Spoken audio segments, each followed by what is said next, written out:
Hello student, welcome to lesson planner channel. তো আগের ক্লাসে আমরা নাইট্রোজেন চক্রটা পড়লাম এবং সেখান থেকে কি কি ধরনের কোশ্চেন আসতে পারে এবং কিভাবে তাদের অ্যান্সার করতে পারি সেগুলো আমরা আলোচনা করেছি। তো আজকে চলো আমাদের এই ইউনিটের পরের ধাপে চলে আসি, যেটা হচ্ছে দূষণ। তো আমাদের 4 প্রকারের দূষণ দেওয়া আছে আমাদের সিলেবাসে।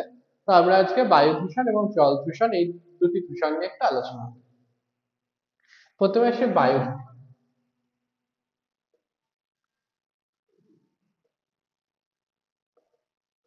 বায়ু দূষণ, তো বোধহয় বায়ু দূষণ বলতে আমরা কি বুঝি? এটা সিম্পল একটা ব্যাপার, যে হচ্ছে মানে সংজ্ঞাটা সিম্পল, যে বায়ু দূষিত হলে বিভিন্ন উপাদানের দ্বারা, যেমন carbon die oxide, sulphur die oxide, nitrous oxide ইত্যাদি, এবং বিভিন্ন সূক্ষ্ম জাতীয় কণা, ধূলিকণা হোক বা হচ্ছে কার্বনের কণা, অ্যাসবেস্টসের কণা, সিলিকনের কণা ইত্যাদি কণা দ্বারা এবং কলকারখানা থেকে নির্গত দূষিত ধোঁয়া দ্বারা বায়ু দূষিত হয়, এগুলো আমরা জানি। তো বায়ু দূষণের একটা টার্ম আছে, সেটা হচ্ছে এসপিএম, সাসপেন্ডেড পার্টিকুলেট ম্যাটার। এটা খুবই একটা ইম্পর্টেন্ট, অনেক সময় শর্ট কোশ্চেনে আসে 1 বা 2 নম্বরের ক্ষেত্রে এসপিএম কি। এসপিএম এর ফুল ফর্ম হচ্ছে সাসপেন্ডেড পার্টিকুলেট ম্যাটার। এগুলো 10 মাইক্রোমিটারের কম, যেসব কণার ব্যাস 10 মাইক্রোমিটারের কম বা 10 মাইক্রোমিটার, তাদের সাসপেন্ডেড পার্টিকুলেট ম্যাটার হিসাবে পরিগণিত হয়, এবং এগুলো বায়ুতে খুব অল্প বায়ুতে বেশ দূষক মাত্রা হিসাবে চিহ্নিত করা হয়। বায়ু দূষক মাত্রা হিসেবে এসপিএম দের চিহ্নিত করা হয়। এসপিএম এর কারণে কি হতে পারে? বায়ু দূষণ মাত্রার কারণে COPD, chronic obstructive pulmonary disease, এক প্রকারের রোগ হয় বায়ু দূষণের ফলে, সেটা হচ্ছে সিওপিডি হতে পারে, ক্রনিক অবস্ট্রাকটিভ পালমোনারি ডিজিজ, যেটা এসপিএম এর কারণে ঘটে থাকে এবং বায়ুর বিভিন্ন দূষকের কারণে ঘটে থাকে। এবার চলো বায়ু দূষণের ফলাফল দেখি। ফলাফল কি হতে পারে? প্রথম প্রধান ফলাফল হচ্ছে অ্যাসিড বৃষ্টি।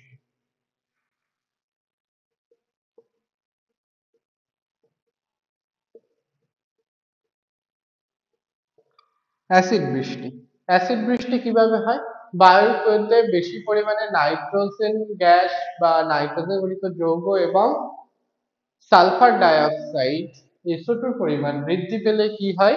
বায়ুতে নাইট্রিক অ্যাসিড, সালফিউরিক অ্যাসিড তৈরি, এবং কার্বন জাতীয় যৌগের পরিমাণ বৃদ্ধি পেলে কার্বনিক অ্যাসিড, HCO3, HNO2 বা HNO3 এবং H2SO4 ইত্যাদি অ্যাসিড গুলো তৈরি হয়, এবং সেই অ্যাসিড গুলো বৃষ্টির জলের সাথে মাটিতে পড়ে, সেটাকেই বলা হচ্ছে অ্যাসিড বৃষ্টি।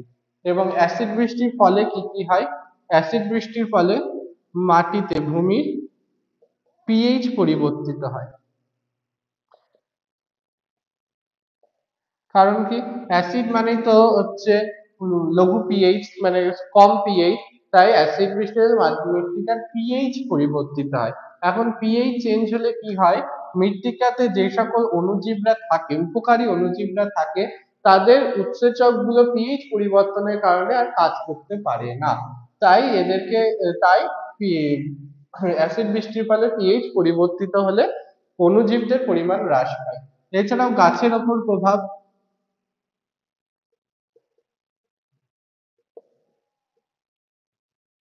গাছের ওপর প্রভাব কি হয়? গাছের ওপর প্রভাব হয় হচ্ছে গাছের পাতা ঝরে যায়, পাতা শুকিয়ে যায়, গাছটার মৃত্যু হতে পারে। আর কি হতে পারে? গাছের ওপর প্রভাব আর হচ্ছে স্থাপত্যের ওপর প্রভাব। স্থাপত্যে কি হয়? স্থাপত্য যেমন ক্যালসিয়াম কার্বনেট জাতীয় যৌগ দ্বারা গঠিত যেসব স্থাপত্য, যেমন তাজমহল ইত্যাদি, এই পাথরগুলো ক্ষয়ে যায়, অর্থাৎ ব্ল্যাক স্টোন হয়ে যায়। তাদের কি হয়? ব্ল্যাক স্টোন বা স্টোন ক্যান্সার এইরকম জাতীয় রোগ, এইরকম আখ্যায়িত করা হয় যে পাথর ক্ষয়ে যাওয়া। তাই অ্যাসিড বৃষ্টির ফলে এগুলো হয়, কিন্তু মানবদের সরাসরি প্রভাব পড়ে না। কিন্তু যদি নাইট্রোজেন এবং সালফার জাতীয় যৌগগুলোর পরিমাণ বৃদ্ধি পায়, পরে ফুসফুসে সেগুলোর প্রভাবে, ফলে ফুসফুসে অনেক প্রকার রোগ দেখা দিতে পারে। এটা গেল বায়ু দূষণের প্রভাব। অ্যাসিড বৃষ্টি হতে পারে। শ্বাসকষ্ট, মানুষের ক্ষেত্রে শ্বাসকষ্ট হয় বায়ু দূষিত হলে। এখন শীতকাল, এখন দেখবে আমাদের দিল্লি যেগুলো বড় বড় শহর, কলকাতা, মুম্বাই ইত্যাদিতে সকালের দিকে ধোঁয়াশা দেখা যায়, অর্থাৎ কুয়াশার সাথে যেগুলো সাসপেন্ডেড পার্টিকুলেট ম্যাটার থাকে সেগুলো মিশে গিয়ে ধোঁয়াশা তৈরি করে। তো সেটা বায়ু দূষণ।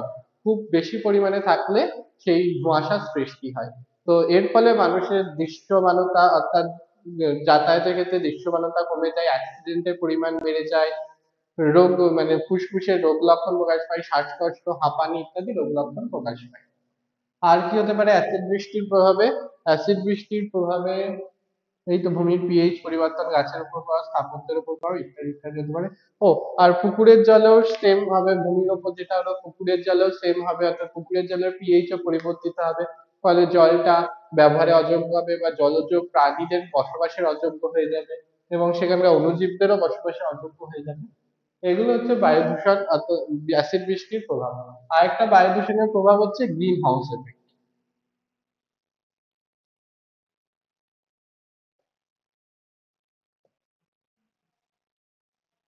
আমার কথাগুলো খুব ভালো করে শুনবে, তাহলে অ্যান্সার করতে সুবিধা হবে, তো পয়েন্ট গুলো লিখতে সুবিধা হবে যে কি কি পয়েন্ট বলছে।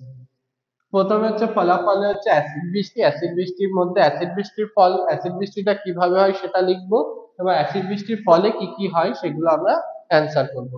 এরপরে আমরা ধোঁয়াশা অ্যান্সার করতে পারি, যে কুয়াশার সাথে মিশে ধোঁয়াশা সৃষ্টি এবং তার ফলে কি কি হয় সেগুলো লিখতে পারি। কুয়াশার সাথে এসপিএম মিশে ধোঁয়াশা সৃষ্টি হয় এবং তার ফলে বিভিন্ন প্রকার শ্বাসকষ্ট, হাঁপানি ও দৃশ্যমানতা কমে যায় ইত্যাদি ইত্যাদি দেখা যায়। আর আছে গ্রিন হাউস এফেক্ট। এটা খুবই গুরুত্বপূর্ণ, যে green house gas methane, chlorofluoro carbon, অর্থাৎ একটা অন্যতম বায়ু দূষক সিএফসি, কোথার থেকে আমাদের রেফ্রিজারেটর অর্থাৎ ফ্রিজ এবং এসি থেকে প্রচুর পরিমাণ সিএফসি ইত্যাদি ফ্রিয়ন গ্যাস এগুলো নির্গত হয়। এবং carbon die oxide, carbon monoxide যেগুলো শিল্প কারখানা থেকে বেরোয়, মিথেন ইত্যাদি, এগুলো কি হয়, গ্রিন হাউস এফেক্ট করে, অর্থাৎ তাপমাত্রা বাড়িয়ে দেয়। আবার কি করে, ওজোন স্তরের ক্ষতি করে।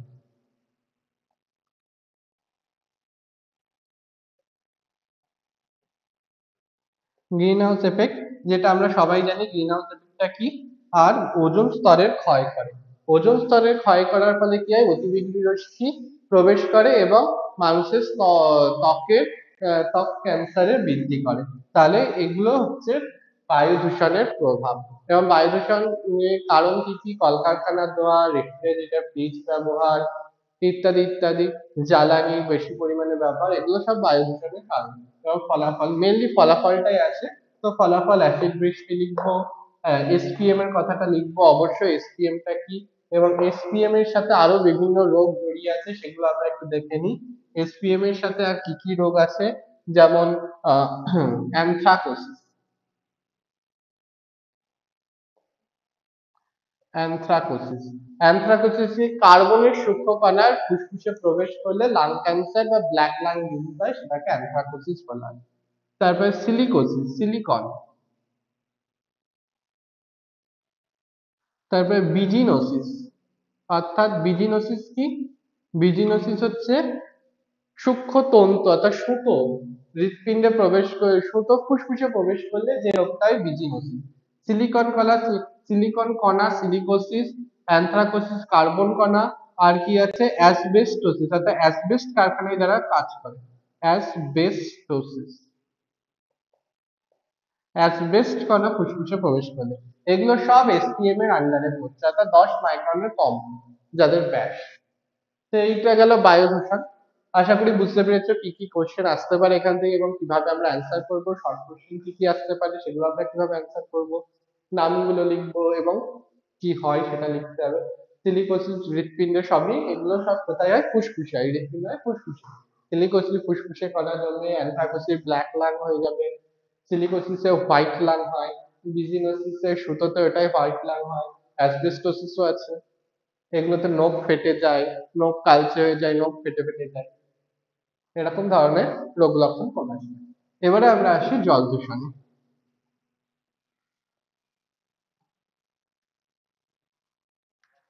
জল দূষণ, জলদূষণের কারণ কি? জলদূষণের কারণ হচ্ছে ওই যে অ্যাসিড বৃষ্টির ফলে জল দূষণ হচ্ছে। আর কি হচ্ছে, অত্যধিক পরিমাণে অত্যধিক পরিমাণে সার ব্যবহার করা, রাসায়নিক বা কেমিক্যাল সার ব্যবহার করা, এর ফলে জল দূষণ। বা পুকুরের জল ইত্যাদির জলে মৃত জীবজন্তু দেহ ফেলা, শৌচ কার্য করা, থালা বাসন মাজা ইত্যাদি কাপড় কাচা, এর ফলে জল দূষণ হচ্ছে। এইসব কারণে, বিভিন্ন কারণে জল দূষণ হয়। এগুলো একটা কমন সেন্সের ব্যাপার যে আমরা চারপাশে যা দেখি কিভাবে জল দূষণ হয় সেগুলি আমরা জাস্ট লিখে দেবো, ঠিক আছে? তো এবারে জল দূষণের ফলাফল। প্রথম প্রধান ফলাফল হচ্ছে ইউট্রিফিকেশন। এটা ইউট্রিফিকেশন প্রধান ফলাফল, এবং এটা হচ্ছে আলাদা করে কোশ্চেন আকারেও আসে, হোয়াট ইজ ইউট্রিফিকেশন। অর্থাৎ ইউট্রিফিকেশন কি? ইউট্রিফিকেশন হচ্ছে জলে যখন পরিবেশকের মাত্রা বেড়ে যায়, অর্থাৎ ফসফরাস, সালফার এই জাতীয় যৌগের মাত্রা বেড়ে যায়, তখন পুকুর বা ওই জলাশয়ে কি হয়, যে আগাছার পরিমাণ ব্যাপক পরিমাণে বৃদ্ধি পায়, অর্থাৎ আগাছার ব্যাপক বৃদ্ধি ঘটে, সেটাকে ইউট্রিফিকেশন বলে। আগাছার বৃদ্ধি ঘটে এবং সবুজ শৈবালের বৃদ্ধি ঘটে, যেটাকে বলা হচ্ছে অ্যালগাল ব্লুম। সবুজ শৈবাল, অ্যালগাল ব্লুম। এটা কেন হয়? সবুজ শৈবালের বৃদ্ধি ঘটে এবং কি হয়, জলে অক্সিজেনের পরিমাণ অনেক কমে যায় এবং শৈবালগুলো মারা যাওয়ার ফলে জল পচে দুর্গন্ধ বেরোয় এবং সেটা পানের ব্যবহারে অযোগ্য তো বটে, এবং গবাদি পশু বা বন্য বন্য প্রাণীরা সেই জল পান করলে তাদের মৃত্যু পর্যন্ত ঘটতে পারে। সেটাকেই বলা হচ্ছে অ্যালগাল ব্লুম, যেটা ইউট্রিফিকেশনেরই একটা ফল। ইউট্রিফিকেশনে কি, জলাশয়ে পরিবেশকের মাত্রা অর্থাৎ সালফার, ফসফেট জাতীয় যৌগের মাত্রা ব্যাপক পরিমাণে বৃদ্ধি পেলে সেই জলাশয়ে উদ্ভিদদের অর্থাৎ আগাছা জাতীয় উদ্ভিদের ব্যাপক বৃদ্ধি ঘটে এবং জলে অক্সিজেনের পরিমাণ কমতে থাকে, এবং সেই জল যে জলজ জীব তাদের বসবাসের অনুপযোগী হয়ে পড়ে, সেটাই হচ্ছে ইউট্রিফিকেশন। তাহলে বোঝা গেল ইউট্রিফিকেশন কি। ইউট্রিফিকেশন থেকে আলাদা একটা পার্ট তুলে দিতে পারে যে জল দূষণ থেকে ইউট্রিফিকেশন। এবারে আসছি আরেকটা দুটো ইম্পর্টেন্ট টার্ম, যেটা হচ্ছে বিওডি অ্যান্ড সিওডি। বিওডি কি, বায়োলজিক্যাল অক্সিজেন ডিমান্ড, এবং সিওডি হচ্ছে কেমিক্যাল অক্সিজেন ডিমান্ড।